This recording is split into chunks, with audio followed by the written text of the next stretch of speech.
even in the physical classes, children cannot sit for more than 7 minutes in a classroom. How do you expect them to sit in an online class for 30 minutes? Most of the parents actually ask me, Divya, my son cannot wake up if I don't give him the mobile phone. That's the addiction to it. The concentration is getting decreased. They're not able to read right because always everything is like around, even if the parent says, read better, they want, Mama, can you give me my app? The homework is written in that. So all the while that we teachers and educators, we told children to stay away from screen.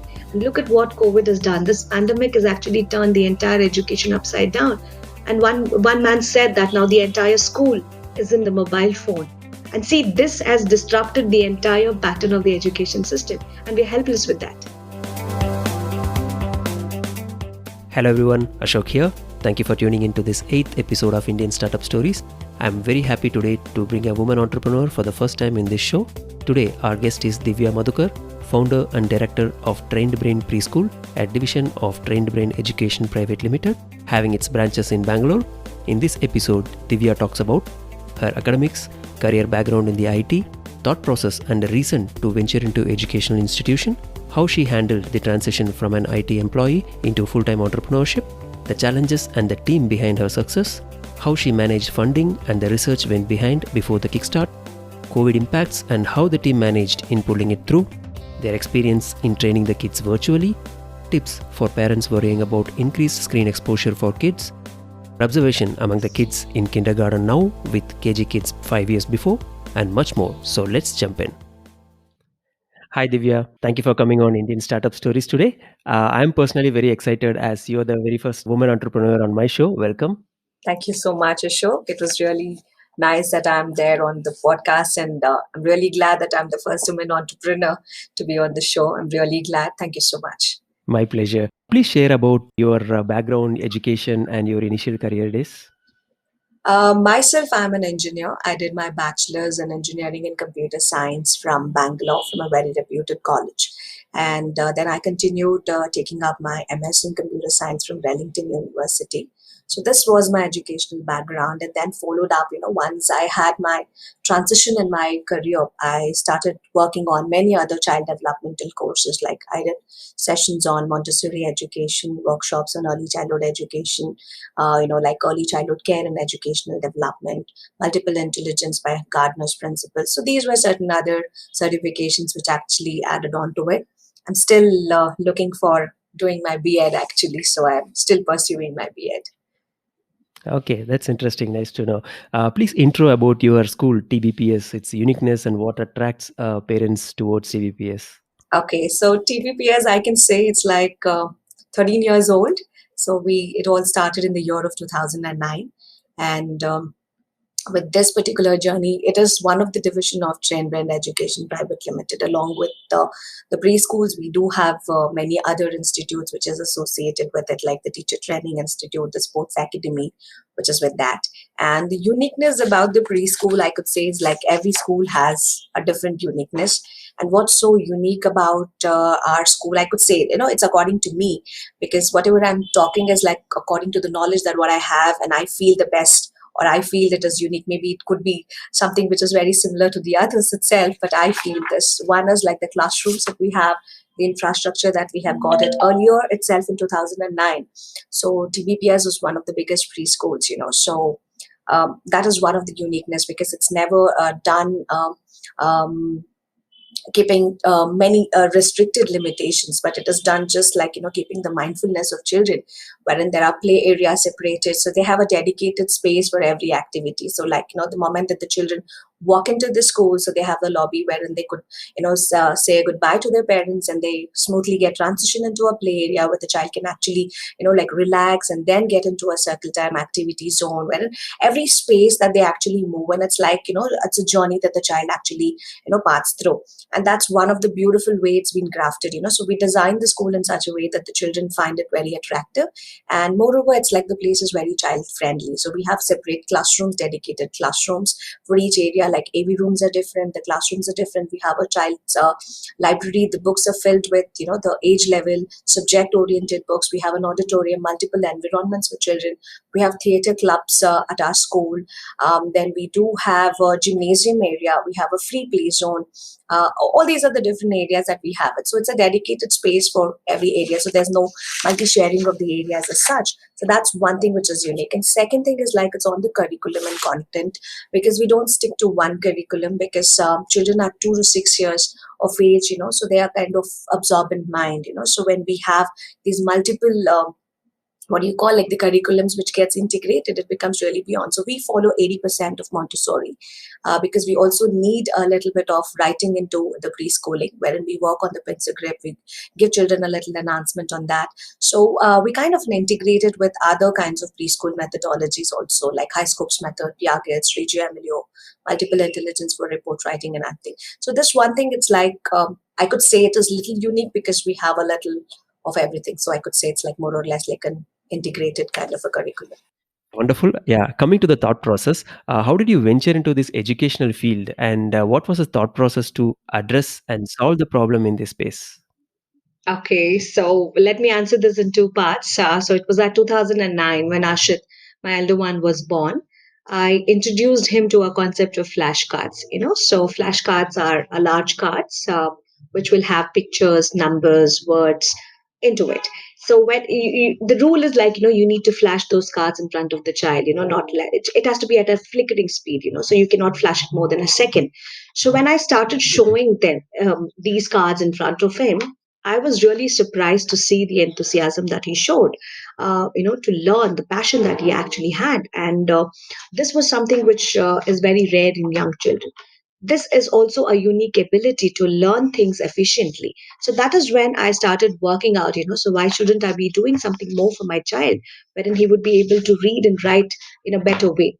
I started realizing that, children of 0 to 6 years, so as soon as they're born, they're absorbent minds and they have amazing brain ability, so their right brain capabilities, because it's filled with the virtual imaginations, or it could be towards the arts, it could be towards the creativity part of it. And your left brain is more towards linguistic, your analytic thoughts, being logical, sequential, and stuff like that. So the moment that I started seeing this in Ashit, so I felt that right brain is something which is really very strong, that enables a child to learn much more efficiently, I could say, or much more effectively, because they need a lot of skills. Photographic memory is something which is a skill which you generally need for children to read. So speed Mhm. reading doesn't happen just like that. So this was one of the catch that I actually felt, when my son was able to do it, when I was able to help him, to stand up strong on this particular way of learning, I felt that, it can be really helpful. So it started with the family members. I started creating content for my own nephews and nieces, and then to my neighborhood, my community members. Everybody was so impressed. So that was a point that actually I felt like, why shouldn't I be doing something which was relating to the community and stuff like that. And slowly I saw that there was a lot of academic progress. There was a lot of focus for my child. The attention span was really good enough. So as I said, like, he was able to read, like when he was around 4.5 years, like novels. He could cover up the entire Sydney Stelton stories and series like that. So that was one thing. So it all started with doing the content for my son, and then getting it into the level of preschooling itself. That's wonderful to know. 4 years old kid actually reading novel. Quite impressive. You have started your career as an IT consultant, and gradually you shifted yourself to entrepreneurship. What made you to think to start something of your own? And please talk about how you prepared yourself for this transition from employee to entrepreneur. See, the transition from employee to entrepreneur was not that easy. It took a lot of time for me to decide. I thought for myself many number of years, I could say, whether I have to be taking up the full time entrepreneurship, because I had my own insecurities. I had my own, like fears of, starting something new, because it's something which is very risky all the while, right? So when it was a moment, then when I had a bigger idea, I saw that there were good amount of responses regarding the schooling and regarding opening the school. It was like it took really in a good way. And for me, like before starting or before taking it up at the full time, I started running parallelly. I was working in one of the company, and then at the same time I started working onto my school. I started making the content for it. I started working on the curriculum management, the planning for it. There was a team which was dedicatedly, which was actually working on it. So parallelly, we worked on all of that. We started very slow. When we saw that there was a great response, when it was like booming up, that was the time that, I felt that I need to be there full time. So that's how I started. It was never like, I jumped in with a bigger idea with that. No, it took a lot of time. A small idea which got converted into a larger perspective. Yeah, running parallelly your school and also doing work. It's Yes, not simple. yes. Yeah, Yeah. nice. Yeah. You started a new venture and running the establishment for a long time. I guess now it's Mm-hmm, more than a mm-hmm. decades now. How do you handle customer retention? In your case, it's parents and students in your school. What's your approach when you encounter any kind of problem in running the educational institution? First, importantly, I know every student of mine.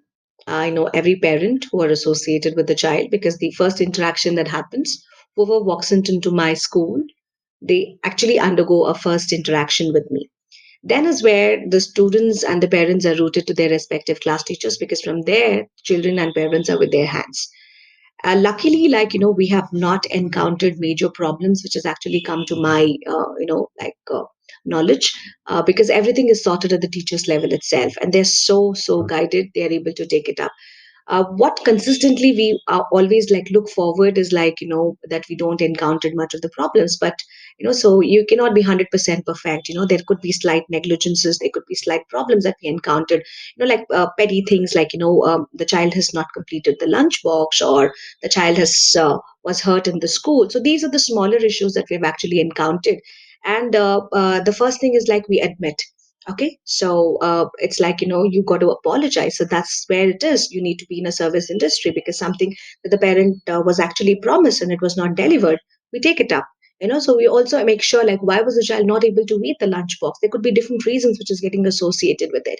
Even the smallest things are never neglected, like gone unnoticed in the school. So the teachers are aware. When it comes to my notice, they are aware of it. When we sit down and discuss, maybe it's the same tiffin box, it's coming every day, the child is bored of eating that snack. That's what we got Mm-hmm. to know. And so you always ask the child, why is the child not interested to eat? When the child gives you the answers and explanations, the moment that you share that thing to the parent, so there are sometimes, Ashok, the parents are not aware about what the child is actually feeling, so they might think this is really good. But when they're in an Mm-hmm. environment where they are with the other students, maybe they like the other one's box, that's the reason that they're not able to like the food. So those are some things, so you could see, like, it's not only that I encounter problems and I resolve the problems, it's the entire team. So if my team is not working with me, maybe the problems could be really more than that. So I have True, never, true. encountered much of the greater problems as such. Okay, how big is your team? Our team is like more than 45 to 50. So we are in the Okay, two-digit number. So we started with one okay, teacher, and now the team is really. pretty big. Yeah, 45, team of 45 is big. Being founder of this institution, Mhm. can you talk about your founding team and the individual challenges that you faced before you kickstarted this business? Okay, my initial founding team, I could say the first 3 years were very crucial for me. And Mhm. whoever were there in the first 3 years are there with us till now. Okay, so that's one of the very happy moment for me. So it started with me, Madhu. Madhu was my husband, and Mhm. with another teacher called Madhura. And that was the first year. So that was in 2009. So Madhura actually ran 3 batches because we were in a very small space of 2000 square feet, and most of our area had taken up for the activity. So as I said, like, right from the beginning days, our centers were like more towards activity centers rather than the typical classrooms. And because the Okay. classroom sizes were like only 2 or 3 classes we had to run in batches. And I have to be really thankful for her because, when we started with 4, and she was the one who could pull it through to 45 for the coming academic year, and that's the Okay. larger number. And it was just one teacher handling all the different age levels, right from playgroup to M1 to M2 and M3. And we had children in different classes, and Mm. amazing human being. I could say like she is my angel guardian sometimes, because when things has to happen right, when everybody has got the same goal vision, and you want to aim towards something very effortlessly, it cannot be a one man show. So I had a lovely team, so she supported. And when we were growing in number, I had other members who joined us. And thankfully, everybody, we've been so supportive. Everyone has helped us grow. And then it was like we had Shanti, we had Namrita, we had Amrita, we had Rashmi, all of them. All of them were our Mhm. initial employees, and they're still associated with us. So it is all because Yeah. of them. Now we are in 300 plus, 400 plus students because that's our saturation. We cannot take beyond. Otherwise, we would have been in thousands. Okay, nice. So, being a founder, what are the conflicts you get to handle in this management on daily basis? Luckily, we don't have a bigger team. It's run by me and my husband. So we decide. There are smaller conflicts when it comes down to choosing particular equipments or manipulatives for the school. There are little ones, but we always go by what is needed for children. And these are resolved within the team. It's never the management decision alone. So we have these team meetings, and we have a level head teachers for every levels. When we sit together, the first priority could be like what's essential for the coming academic year. We allocate a particular budget. If there is any conflict, it gets resolved there itself. Madhukar is completely, he handles the financials and he tells. If it cannot be supported, he tells. So there's no point of conflicts over there. See, our streams are totally Okay. different. I handle completely only curriculum and the team, and he handles the financial part of it. So we Mhm. don't venture into each other's businesses. So when the financially budget is not allocated to the team, so we don't have it. So he allocates the budget. Maybe it could be for our celebrations or our annual events or our sports events. There's some kind of a budget which goes to the team, and it is up to us. It's up to me and my teachers to allocate it wisely for the entire academic year. So then there is nothing like which is going to be conflicting. It's my smaller Okay. things I don't like the color, I don't like this. Those are the conflicts that we have it in The our easier ones to team. handle. Yeah. Yes, Nice. the easier ones to handle sometimes, yes. Okay. So, how were the days before you started getting good responses? How long did you have to wait to feel comfortable in your journey? Any specific instances of who helped you and how you handled it? Oh, yes. The first thing is I got really good help from both my family and my team members because if my family wouldn't have helped me, probably I couldn't spend a more number of hours. So initial days, it was really hectic because it was a new brand, it was a new school in the community, and we had to look up and keep up to the expectations of everybody because when something is new, people do doubt you. And what kept us moving is so you are doing, so you have to compete within yourself. We kept on doing the best of ourselves. So that was one of the initial day challenges that I actually faced it. And Mhm. slowly after that, so once my family started supporting me, I never bothered about the home. It could be like doing laundry or keeping things up for the next day. So that I was not much pressurized about it. Secondly, is we had a very small team. So taking up our work was very easy because we did not have too many conflicts, as I said before, and it went smoother, but it took at least like 3 to 4 years for me to see the response. People started getting to see the value of what we are actually trying to say, and whatever was Mhm. said was like they could see it. So that was one thing. Okay. So it took at least initially 2 to 3 years or something which was there. Okay. Yeah. You have to wait that quality time. Mhm. Can you talk about the funding you managed to pull in to kickstart TBPS? Ashok, like funding, we had a particular number because we did a lot of research, like what it takes to start a preschool. And we noted down on the priorities, what needs to be gone. And especially like when you're opening up a child center, you need to be working towards the play equipments, the child safety mats and cushions, and a lot of investment onto the books and creating environments for them, or the Montessori labs, so different kinds of classroom setups that you need to be doing. So this was one thing that we had a budget which was planned. So we got a number from the vendors. We listed all of that, and then we did a quick Mhm. market survey. The survey. Should I be investing on these tools or that? We got best quotes from all of them. Every penny. I have saved in the initial days. So this vendor was quoting 10 rupees less. I've gone for that particular vendor, and I've stuck. Mhm. I'm still stuck with the same vendors till now because they were the ones who actually helped us at the beginning. It's not that you need to change. So that's my way that I look into it. So I have a Okay. great relationship with all my vendors, so being so far. And we've helped each other's in one another's business. That's one thing. And second is I got everything prioritized. So there was no unnecessary shopping for the school, which was not required. If I did not have children, I did not invest in another extra classroom. I had a classroom, but I had to get children. The more that I started getting the students which was enrolled, the class was getting ready every week. So in that cases, it's like, so we never faced the initial budget issues. We knew about a number. It is going to be expensive. We knew about it. We waited for a very longer time. We arranged all the budget. It was me and my husband. We pulled in a little bit of money, maybe like, at the 2009, it costed us like more than 25 lakhs, to set up one Montessori environment with a good full-fledged classes. At Mhm. that time, investing 25 lakhs was like really huge, because I always believe when you do something new, you better stand out in that particular place. So that's how you Mhm. also create a visibility, so that's how Train Brain also stood. Train Brain always stood for their well lighted class environments, or it could be the environments, or it could be the people that you invest in. So I always believe invest in good people rather than going for a Mhm. cheap stuff, so you pay a better salary, so you get a better teacher who's very resourceful, who's capable of doing three teachers work. That's how I did for Madhura. Mm. When I hired her, Okay. I saw the potential in her. So the budget was like carefully allocated. We saw there was like a good amount of need for anything and other things. So the fund, we equally balanced. It was like me, my husband, we equally pulled in, and then we worked with that.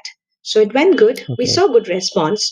There was a Okay. response. There was value for money. So it went. So when we invested, also we invested in materials which could stay for like 5 years and 6 years. So it was all the quality products. So it was never onto the cheap Okay. products.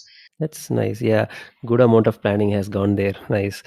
When was the first moment of relief in TBPS since the inception? You might have gone through a lot of challenges, but which instance gave you this is the relief time?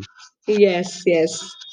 The first moment of relief, the relief time is like when I moved from we started in a small space, is what I said, because we did not wanted to invest more and start really big, because we had our own fears of, getting to understand like how the business is going to be. The moment of relief is like, when we saw a good number, when we saw great potential that we could actually work with in this particular area, when we moved to our own campus. So that was in 2009.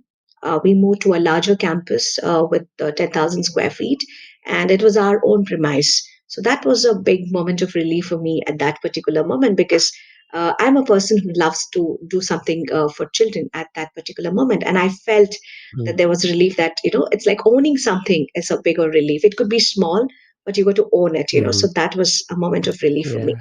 From that day, every day, it's been like a moment of relief for me, So when children go home, and we get the Mm. trigger alert at 3:30 p.m., like all the children have reached home safely, that's again a moment Okay. of relief. So it's not only for me, for all of us. Yeah, nice, nice. Yeah. So, any specific instance in your school stories where you felt you did bring change for the community you want to serve? Generally, for business, it's always the customer stories. So, how unique is the experience in your field? Yes, I cannot say it as an instance, but when children do come up with different kinds of needs, so we accept them wholeheartedly without any judgment. So there are no interactive tests which gives a room for an admission at TBPS, because every child has got their own potential and ability to work with. But rather, what we do is like we question and ask about every student, like, about their well-being, what actually comforts them when they're into a new environment, because that's a transition phase for them. They're Hmm. leaving their parents and coming Yeah. to another environment. So that was one of the challenge. So for me, like what changed, or like, what made me look up is that, so earlier we never had any special students enrolling into our campus. And slowly, like, this was one of the change that we actually bought. And so we started accepting students who needs a little bit of special care and Hmm. education, and we started working with that. We got tied up with many Okay. institutions too, so which could be really beneficial for them to get their therapies, or to get a little bit of consultation, or help them counsel a little better.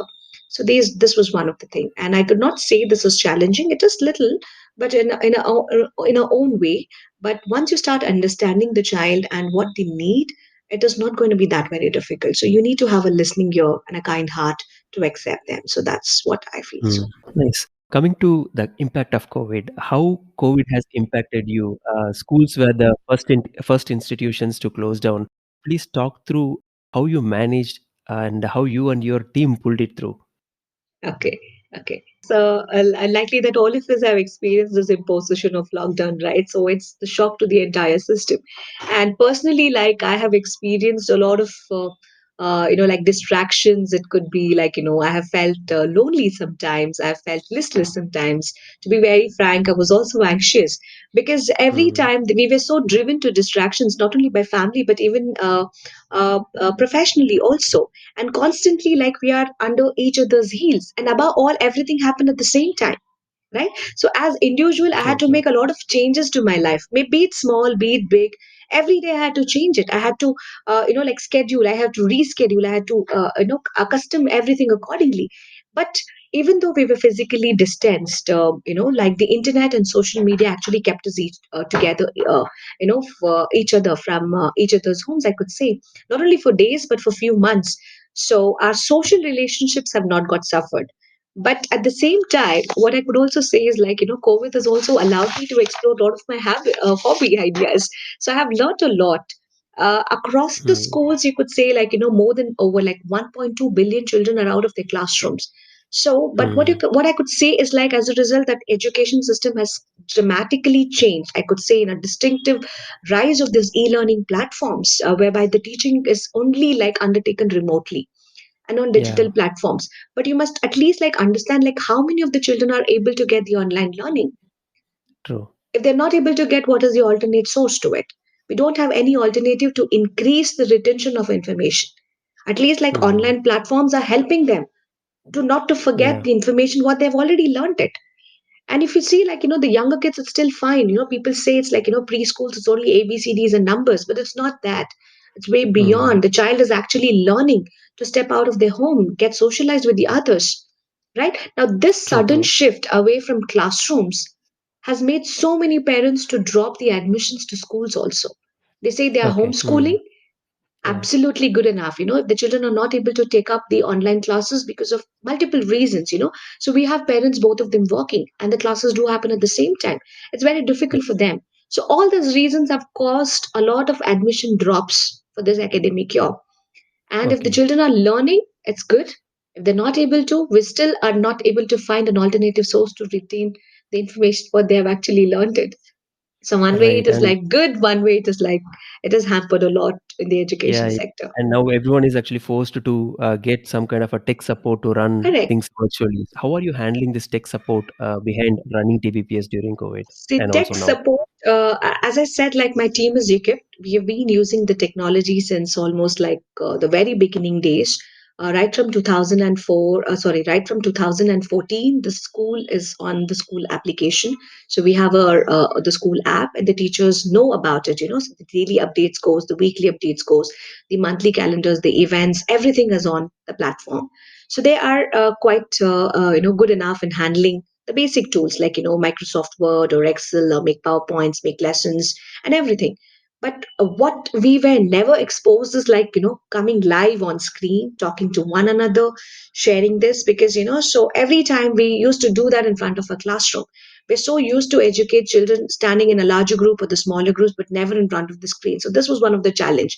So the first 5 days or 6 days, most of us, including my teachers, we were anxious, we were nervous, we were shy, to come in front of the camera, because it's not only the children who are actually watching, it's the parents, the grandparents, the entire family is watching you. And they're able to judge you, what kind of a Hmm. language she has. Look at the way that she's dressed. Is the True, teacher? true. Is my child going to be learning the same way? And everybody had a lot of issues because nobody was staying in the same place. And it's Hmm. very difficult, and they're young. And that age is Yeah. so vulnerable. And the children might not be able to sit in one particular place. Even in the physical classes, children cannot sit for more than 7 minutes Hmm. in a classroom. How do you expect them to sit in an online class for 30 minutes? It's very difficult. So Yeah. that was when we actually had to do a lot of technical changes. So we have and we did not wanted to play the nursery rhymes from a different channel, and that was the idea which was actually shared by our teachers. They did not wanted to pick up any videos or any resources from somebody else's. If it's Monica's Hmm. class, she has to do everything. Monica has to sing, Monica has to dance, Monica has to do PT, Monica has to do something else, and then pick up her lesson. Yeah. That has to be according to it. And it's like, those girls have done amazing, so it went period by period, and everybody got accustomed to learning the tools, especially for nursery rhymes. They learned about, recording with a green screen, animating it, putting their visuals, dancing around, doing the video editing, pulling out the audio, then rendering it, voice overing it, you name it, they're able Okay. to do it. They're able to use different tools. They're able to edit in a mobile. They're able to, you give them a PC, they're able to do it. And that's the Mm-hmm. confidence that they have got. See, this is in turn, like it was difficult for the first month. I have to agree and admit, because we felt a lot of difficulties at that time. But now we are very proud that, each one has got a different talent. And because of Mm-hmm. know how capable are they. You can never underestimate anybody's potential. Now everybody is so technically strong, I could say, at least to knowledge, like what is required for a preschool, they're able to use. So Yeah, that good in that amount of way, extra work has now we are pumped in. Yeah. happy, so it's like you got to struggle. Only when you Yeah. struggle, Yeah. only when there's pressure, only when there are deadlines, only when you have to meet, only when it is written in paper that you have to be doing, we do it. How much ever that somebody tells us, it takes it, Mm. and then after a week we're all by ourselves. There has to be some person who keeps bombarding you with lessons and goals, and short time term goals and stuff like that, and they do it. Yeah. And it's nice to see the numbers. And now you will True. see the True. numbers. Every teacher has more than 200, 300 videos. Okay. Okay. Some of the nursery channels have come to us, can we buy your videos? So Oh, it's okay. like, that's a good sign. So we have still not said yes, not to anything, but we felt really proud about ourselves. So we have done something nice, so something very useful, so which we could use it later. So technically, That's yes, nice. whatever bit we could do, they have done it. It's not only me, it's the entire team. Okay. Yeah. Myself as a parent comes this question on Uh-huh. increased screen engagement time for kids, right? What's your tips to handle this mindset dilemma on how long in a day should we keep them engaged in screen? I'm sure this is the biggest concern for most of the parents, Yes. right? Now I think it's much more appropriate, because with the school shut down and most of the children are holed up inside their homes all the day. Yeah. And they're so True. increasingly dependent on this digital medium, right? Both for their education and for their recreation, I could say. Hmm. Most of them, including my children, they become obese. Their health is getting affected. And the Mm-hmm. learning capabilities, even though sometimes it's going to a peak at one level because they're learning so many things on the digital screen. But what about the exposure of learning something else, the skating classes or the karate classes or the Hmm. physical classes? That's hampering their learning capabilities. And because of all of this, see, when there is no physical work which is given, it will definitely affect them into their like other areas of learning. Maybe their Hmm. attention, they are becoming deficit. They're becoming attention deficit. Children cannot concentrate even if they're waking up with mobile phones. You have to see that. Most of the question parents actually ask me, Divya, my son cannot wake up if I don't give him the mobile phone. That's the addiction to it. The concentration is getting Oh. decreased. They're not able to read, right? Because always everything is like around, even if the parent says, read better, they want, mama, can you give me my app? The homework is written in that. So all the while that we teachers and educators, we told children to stay away from screen. And look at what COVID has done. This pandemic has actually turned the entire education upside down. And Hmm. one man said that now the entire school is in the mobile phone. And see, this has disrupted the entire pattern of the education system, and we're helpless with Yeah. that, right? And the more that the children are watching on the screen time, it is disrupting their the sleeping patterns, because the melatonin production is actually Hmm. great, and that impairs it. And so many of them are started wearing the glasses because of the eyesight issues. True. And there's no other alternative, because it be it the games, be it interaction, everything is actually happening on screen. The mindset of parents are like the same, so they also are helpless. But what we could always do is, like, find an alternative. Even if you're doing on screen time, what you need to do is, like, you need to set a limit for the screen Hmm. time. So you need to be really firm. I'm not saying to be very strict. You can be really firm, like, you have only 30 minutes of screen time a day, and Hmm. you can tell them, this is what we're going to play, this is the game, or this is the quiz that we're going to be working. So you set a particular base for it. So you sit on the table where children can actually work, and you watch them. And TVs, do not place them in your bedrooms. Have a planned TV time. read. Mhm. Other than that, you can always find alternative resources. You could cook a meal together. You could play some board games together. See, it's all there. It's like how we parent.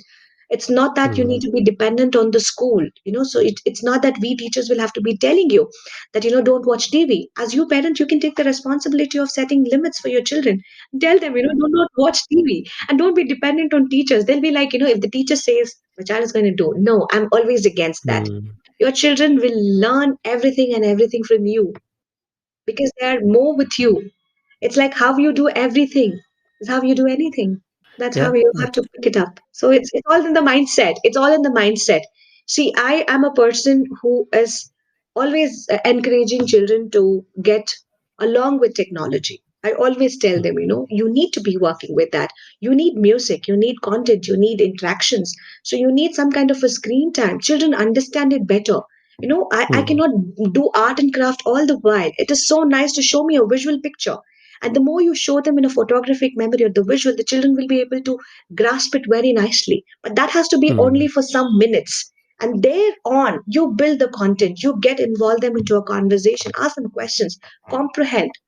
So that's how Okay. you will actually be working. So do not put the screen time. It's good. You need to find an alternative sources. TV is great.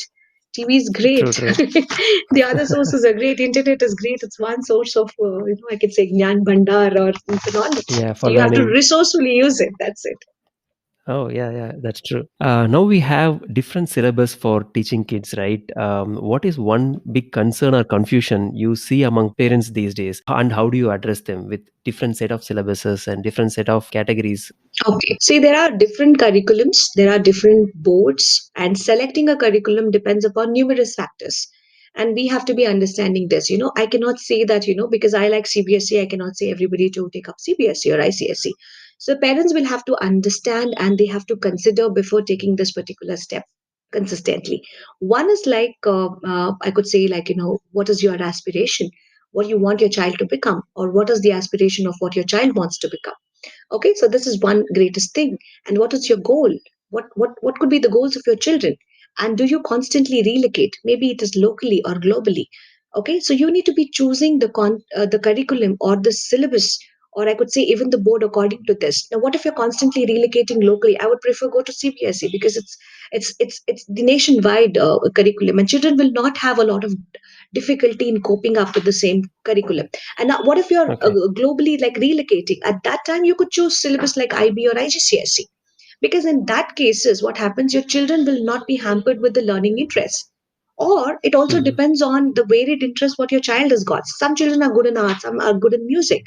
So the Okay. affordability factor also matters a show because every Hmm. board has got a different fee structure. We need to also look into it like, can we afford? All these Hmm. are some of the major concerns. So I tell them very frankly about these are the options that you have it, and you need to be taking a look through. And all thanks to NEP, because people were worried earlier, like, they had to choose up only CBSE or ICSE because you wanted your children to become technically good enough, right? But now there's nothing like that. Hmm. Every student can take up any subject at any particular point, and they could drop or they could even repick it up.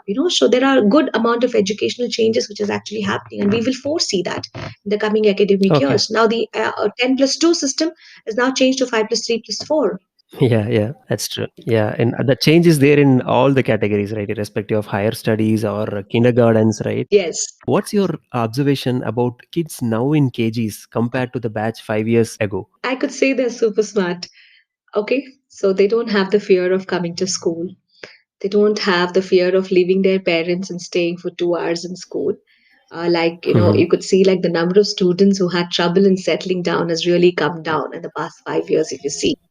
That could be because the exposure that the children have already got, because they would have introduced a lot of play dates now. Parents would Mhm. have organized a lot of play dates. They are staying in a good community wherein they could socialize it much better.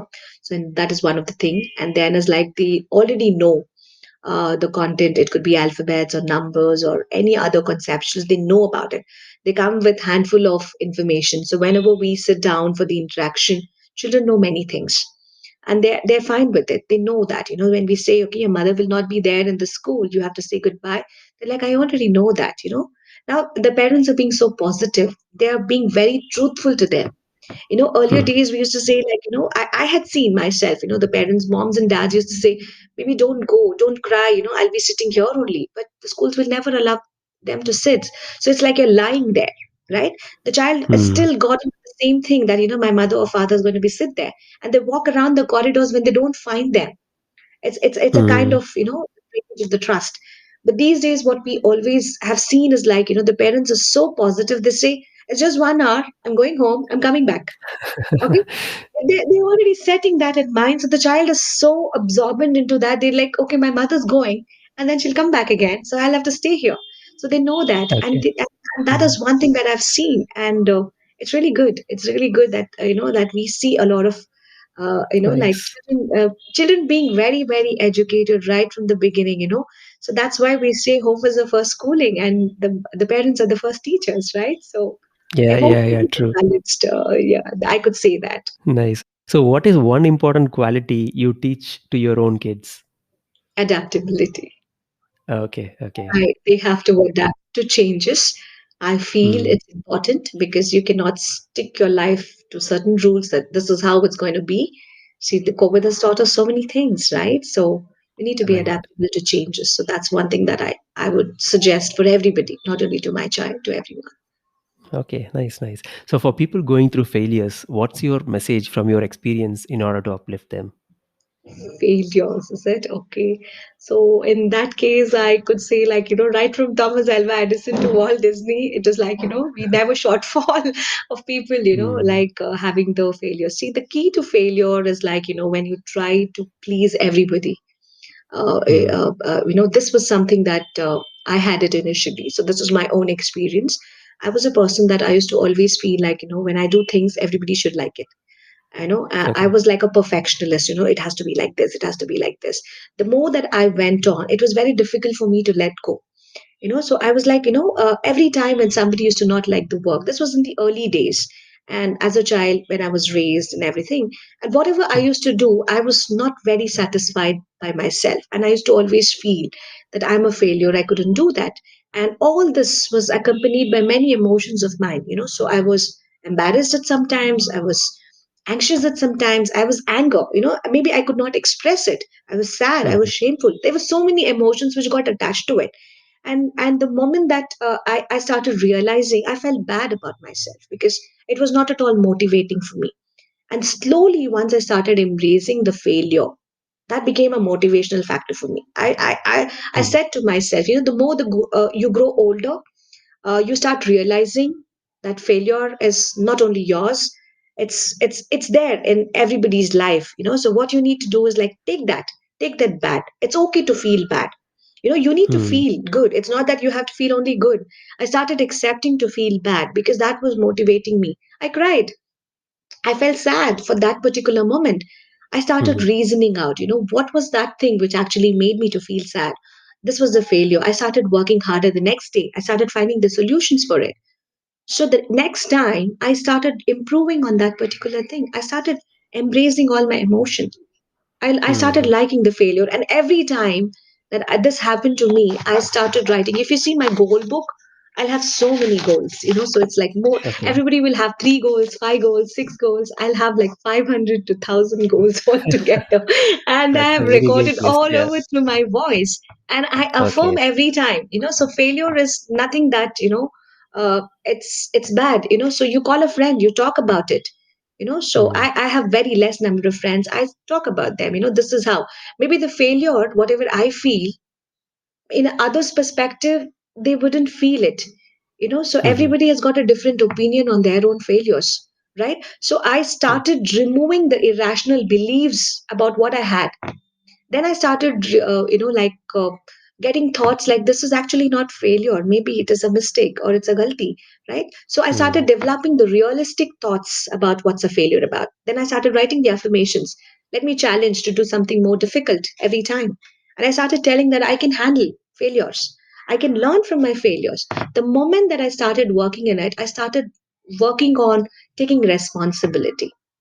Earlier, I used to give excuses, so I could blame others easily because this is what most of the human beings do that. right? I'm being very Mm. honest with you. So this Okay. is Yeah. what Yeah. you almost do when you fail. You have to Yeah. start looking for explanations and not excuses. Identify your Okay. reasons, acknowledge them for what you do it, and do it differently the next time. Maybe you will be less failed at that time. True. Yeah. Thank you. How do you stay calm during the day of chaos? How do I stay calm during the day of chaos? Chaos is there. What I would do is like, I'm taking a break, right? So I step back usually. I take a break. I don't work during that time. I do a lot of Mhm. breathing exercises at that time. I'll be very mindful.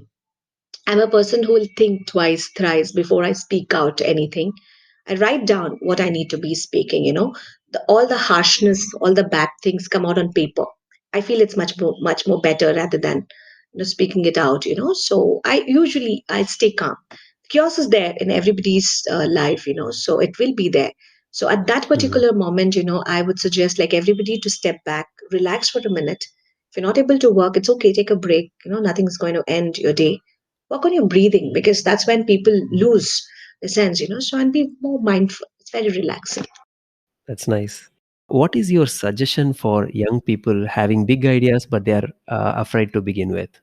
See, the young people, they have a lot of ideas, I could say, like, so the young talent is something that we need to be also always be encouraging because they are coming with new technologies, they're coming with new innovations, their creativity is amazing. They meet a great talent. The social circle is really good enough. What they are worried is like, sharing the idea. You know, not many share the ideas because they are always fearful. Somebody's going to Mhm. steal my idea. Okay, Right. so because of that, they kind of keep quiet sometimes, and then somebody else comes up with something similar ideas. They feel very low and they consider themselves to be failures, and they start attempting for a newer idea. This is one of the Hmm. thing. Second is like, we cannot say every time to share all the ideas because not every people will be the same.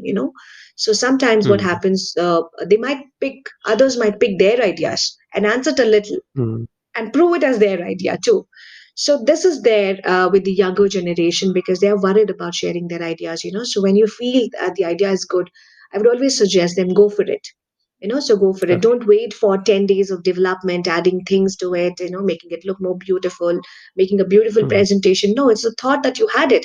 If somebody likes it, they will say yes. If they don't like it, you work on it, make it much more better. Mhm. Start getting inputs from them. So don't wait for 100 days to complete everything. And when that person says, no, it was not good, then don't do a rework. It's okay. Start with a new idea, share it with your friend, start building on it. Yeah, that's wonderful. Yes. Moving on to the next segment of Hmm. this episode, rapid fire questions. I'll just bring it. Okay. What is the best thing that happened to you this month? I think we are closing our academic session in April. When the dates was relieved, I was a little Okay. relaxed. Oh, nice. What time you sleep and wake up, and how does your first few hours of morning look like? I sleep very late, 11:30. I wake up early, around 5:30. When I wake up early in the morning, I listen to my own affirmations. That's how my day starts. Okay. If you want to go back and change one decision in your journey of this institution, what would that be? One thing to change is like, to get most of the things digitized because I'm a person who likes the digital environment, to balance it out, the digital and the old traditional methods. Nice. An article or a book you recently read, and which one you liked it? I like a book by Tony. Okay, so this was all Okay. about mindful reading. Tony Okay. Buzan, Nice. actually. Okay. And what's your childhood activity you still like to do? I don't know what it is called. I like Lagori and I like the marble game. So I don't know Okay. what you generally call it. I've played it enough. Yeah, but I get it, Lahori, right? Yeah. Okay. Who's your favorite leader? Leader, it's my teacher.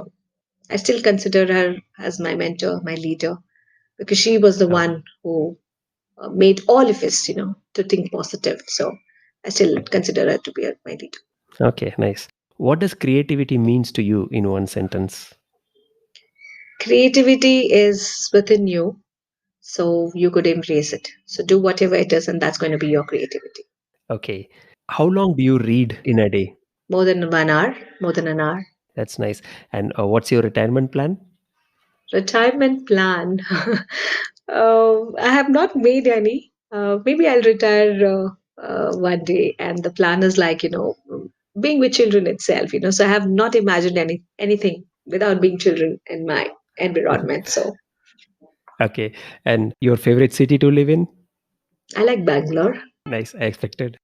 So that's the end of the show. And for people who are listening and who don't know about you and TBPS, where should they look for? Okay, so if you're new and if you do not know about Train Brain Preschool, it is one of the division of Train Brain Education Private Limited. We have two centers in Bangalore, one in Dodinekundi and one in Munekolala. And I will drop you the links. You can find us on Facebook. We are on Instagram. We are on YouTube.